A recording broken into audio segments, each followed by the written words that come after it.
Welcome to another episode of My Weird Prompts, an AI-generated podcast featuring the random prompts of Daniel Rosehill as answered by a revolving cast of friendly AI characters. Join us for deep dives into AI, technology, and whatever other random thing Daniel finds fascinating today. Subscribe on Spotify or your favorite podcatcher. Now, today's episode. This episode was generated using artificial intelligence. Please verify facts. Hello there, Herman and Corn. So I've mentioned that I'm a huge proponent. We talked about it in recent episodes. I've become a big fan of voice technology.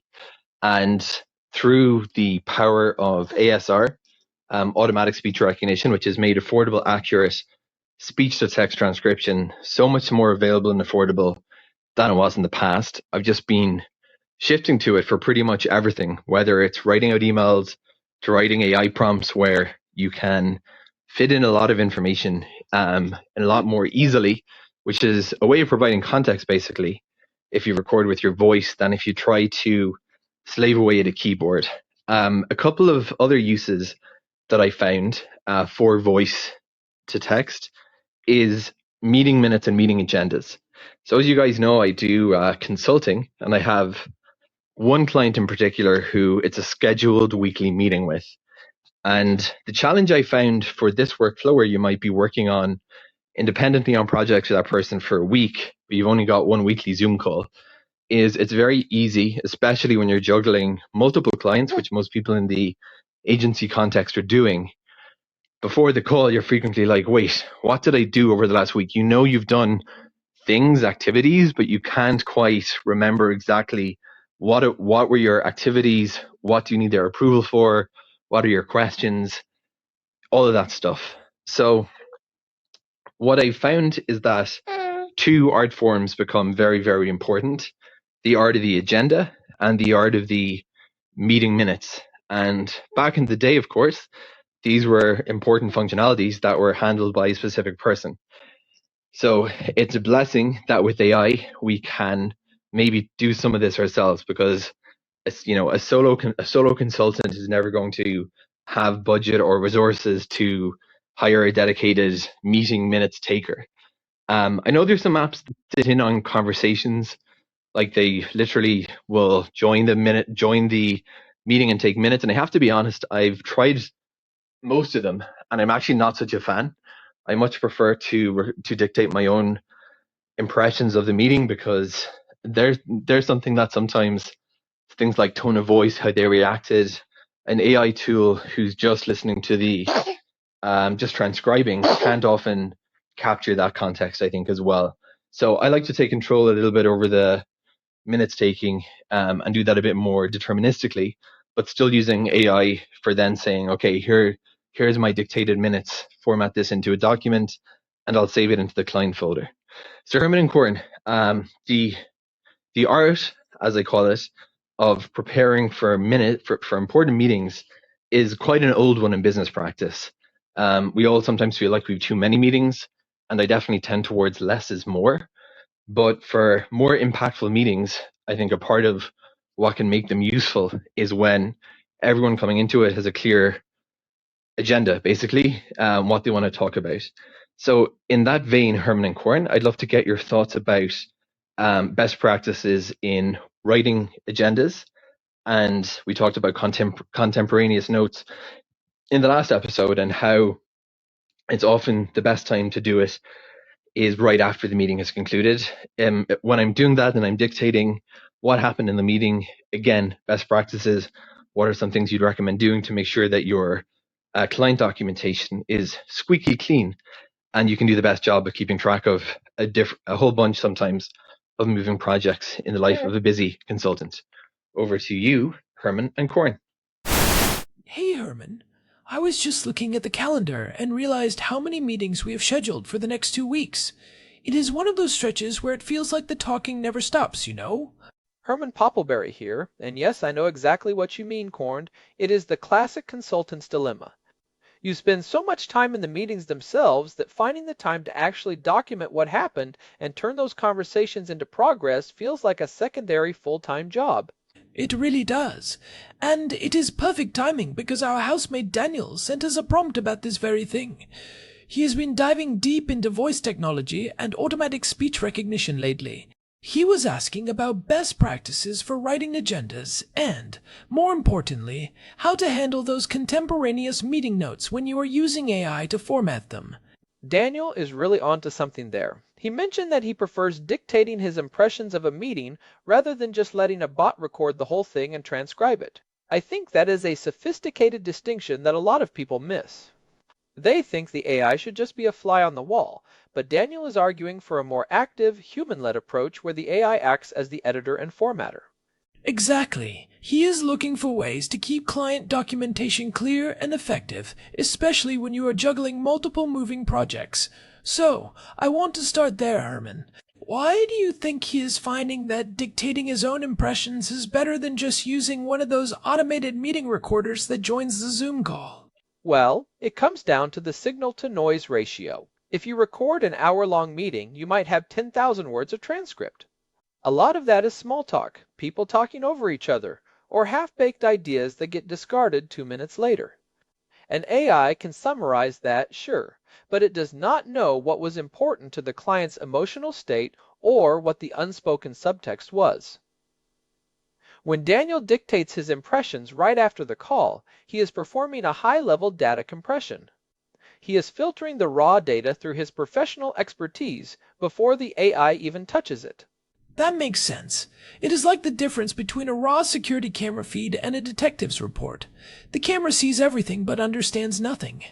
The detective knows that the way the client hesitated when discussing the budget is more important than the 5 minutes they spent talking about the weather.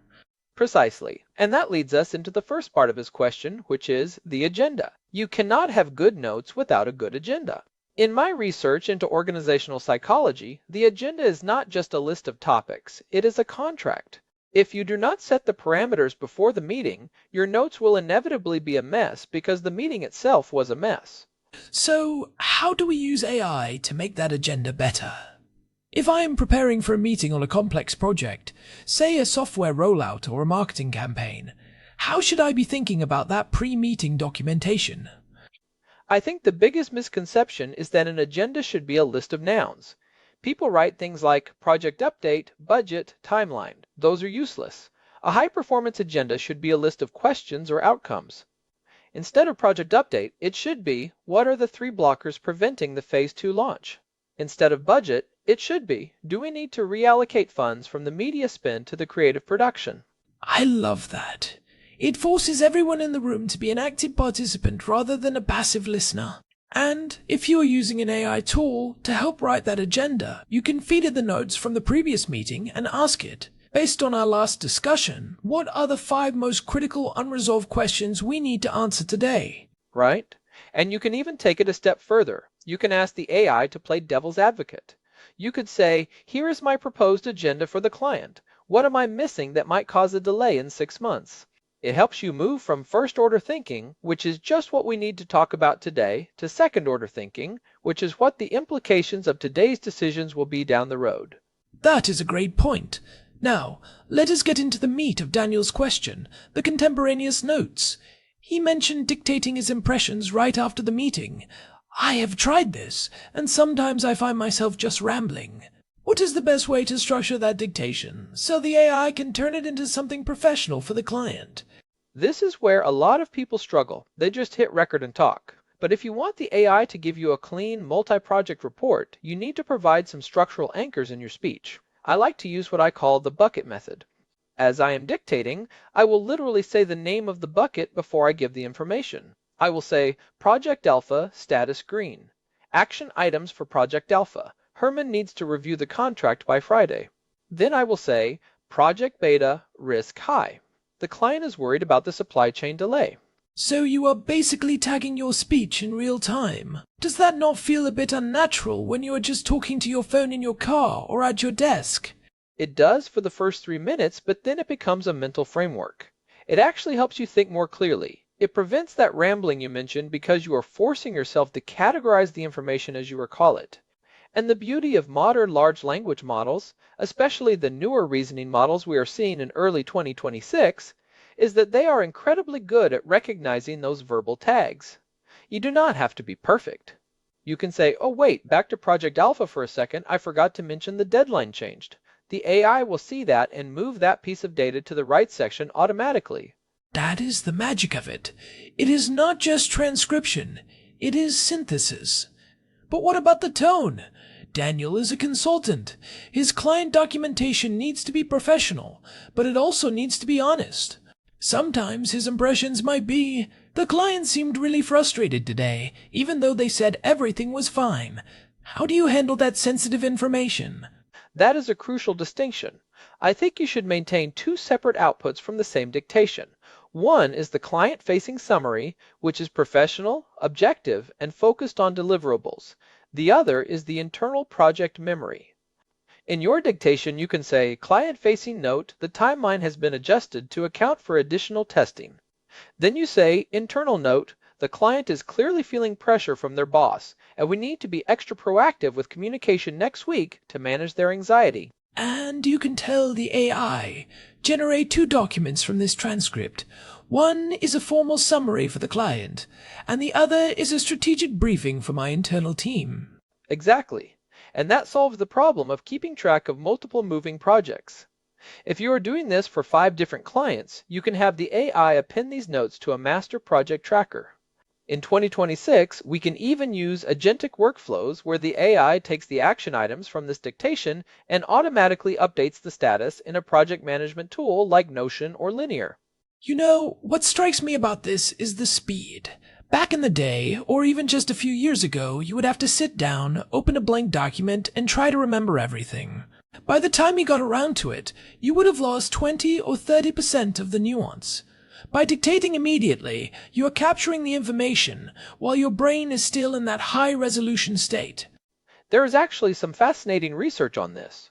The Ebbinghaus forgetting curve suggests that we lose the majority of new information within 24 hours if it is not reinforced. But it is even more dramatic with complex social interactions like meetings. Within an hour, you start to lose the why behind the what. You remember that someone said no to a proposal, but you might forget the specific nuance of their objection. Dictating within 10 minutes of the meeting ending is a superpower. It really is. I want to talk about the AI formatting part specifically. Most people just say, summarize this. But we are past that now, aren't we? If Daniel wants his documentation to be truly effective, what kind of specific instructions should he be giving the AI once he has finished his dictation? He should be using structured prompts. Instead of summarize, he should say, extract all dates and deadlines and format them in bold. Identify any mentions of budget and compare them to the previous meeting's notes. List every person mentioned and what they are responsible for. And most importantly, ask the AI to identify contradictions. Contradictions? Tell me more about that. Well, if in your dictation you say, the client agreed to the new price, but then later you say, they are still worried about the overall cost, a good AI prompt can flag that.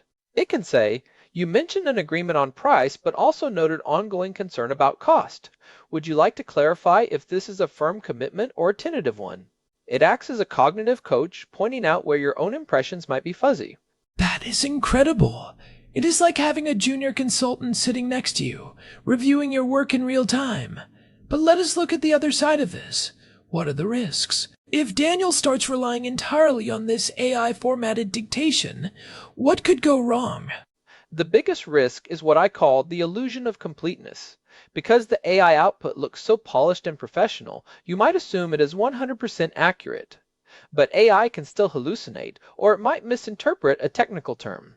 If you are talking about a very specific software architecture, like a microservices mesh, and the AI hears it as something else, it might build a whole paragraph around a mistake. You still have to do a 2-minute proofread. You cannot just hit send. Right. The human is still the final gatekeeper, and I think there is also a risk of losing your own voice. If every client update is processed through the same AI filter, do they start to sound a bit robotic or generic after a while? That is a great point. To counter that, I recommend giving the AI a style guide. You can tell it, my tone is direct, empathetic, and slightly informal. Use active verbs and avoid corporate jargon like synergy or circle back. You can actually train the AI on your past successful emails or reports, so it learns how you specifically communicate. I love that. So it is not just formatting the notes, it is ghostwriting in your specific style. Let us talk about the multiple projects aspect. Daniel mentioned keeping track of many moving parts. How can he use this workflow to see the big picture across his entire client base? This is where it gets really powerful. If he is using a consistent structure for his dictations, he can ask the AI at the end of the week to create a meta summary. He could say, look at all my meeting notes from this week across all 5 projects. What is the biggest common theme? Or, which project is at the highest risk of missing a deadline based on these conversations?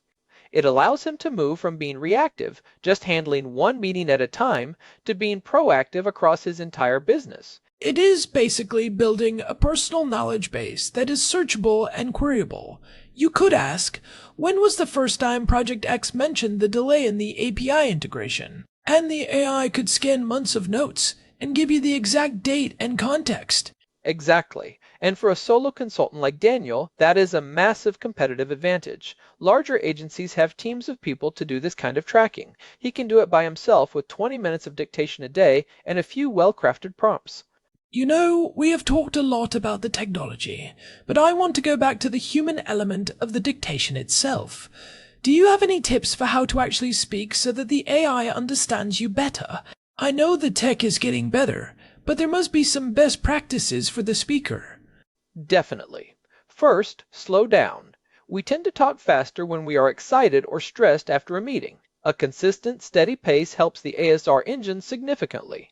Second, enunciate technical terms. If you are using an acronym like GDPR or a specific brand name, say it clearly. And third, use punctuation commands. Even though modern AI can infer punctuation, saying period, new paragraph, or bullet point, gives the AI a much clearer roadmap of how you want the document to look. That is a good tip. I also find that if I am in a noisy environment, like walking down a busy street in Jerusalem, using a dedicated microphone or even just the wired earbuds with the mic close to my mouth, makes a world of difference compared to just holding the phone out in the air. Absolutely. Background noise is the enemy of accuracy. And one more thing on the dictation side, be honest with the microphone. If you are not sure about something, say it. Say, I am not entirely sure if the client meant the 15th of the month or the 30th. The AI will capture that uncertainty, which is a valuable piece of data in itself. It prevents you from accidentally turning a guess into a fact in the final report. That is a really deep insight, Herman. Capturing the uncertainty is just as important as capturing the facts. It reminds me of how we have talked about AI in past episodes, how it is often better at helping us think than it is at doing the thinking for us. Precisely. If any of our listeners want to dive deeper into how we have explored AI as a cognitive tool, they can always check out the searchable archive at myweirdprompts.com. We have covered everything from prompt engineering to the ethics of AI in the workplace. Yeah, there is a lot of history there. Now, let us pivot to the practical takeaways for Daniel. If he wants to start implementing this tomorrow, what is the step-by-step process he should follow? Step 1. Before the meeting, write a question-based agenda. Use an AI to help you identify the critical outcomes you need. Step 2. Within 15 minutes of the meeting ending, find a quiet spot and dictate your impressions for 5 to 10 minutes. Use those verbal buckets we talked about like action items, risks, and client sentiment. Step 3. Use a structured prompt to have the AI format those notes into 2 versions, a client-facing summary and an internal strategic note. And step 4. Review the output for 2 minutes to catch any hallucinations or technical errors before you save it to the project folder. Perfect. And for the multi-project tracking, once a week, have the AI synthesize all those notes into a high-level dashboard. It will save him hours of manual work and, more importantly, it will reduce the mental load of trying to keep everything in his head. I think that mental load part is the biggest benefit. As a consultant, your brain is your primary asset. If you are using it to store mundane details like who promised to send which email by Tuesday, you have less room for the high-level strategic thinking that your clients are actually paying you for. That is exactly right. You are offloading the storage and formatting to the machine so you can focus on the analysis and the relationship. And speaking of relationships, The way you document things for a client really impacts how they perceive your value. Clear, consistent, and insightful notes make you look incredibly organized and professional. It builds trust. It really does. It shows that you were listening, that you understood their concerns, and that you have a plan to move forward. It turns a conversation into a tangible asset. Now, Herman, where do you see this going in the next year or two? Are we going to see even more integration? Oh, absolutely. We are already seeing real-time, multimodal synthesis. Imagine a system that is not just listening to the audio, but also looking at the screen share and the facial expressions of the participants. It could note that when the budget slide was shown, 3 people on the client side frowned simultaneously. That is a level of data that even a human note-taker might miss. That sounds like the next frontier for our research. But for now, I think Daniel's approach of human-led dictation is the sweet spot. It keeps the human in the loop while leveraging the AI's strength in organization and formatting. I agree. It is the Centaur approach, the combination of human intuition and machine efficiency. It is how you stay relevant in an increasingly automated world. You do not compete with the AI, you use it to amplify your own expertise. Well said. I think we have given Daniel a lot to chew on here. It is about the agenda as a contract, the dictation as data compression, and the AI as the master editor. And don't forget the verbal buckets. Those are the key to making the whole thing work without getting overwhelmed. Right, the buckets. I am going to start using those in my own life, not just for work. Maybe I should dictate my impressions after our brotherly dinners to see if we can improve our own communication. Ha! I can see the report now. Corn was 70% curious, but 30% skeptical about the new dessert recipe.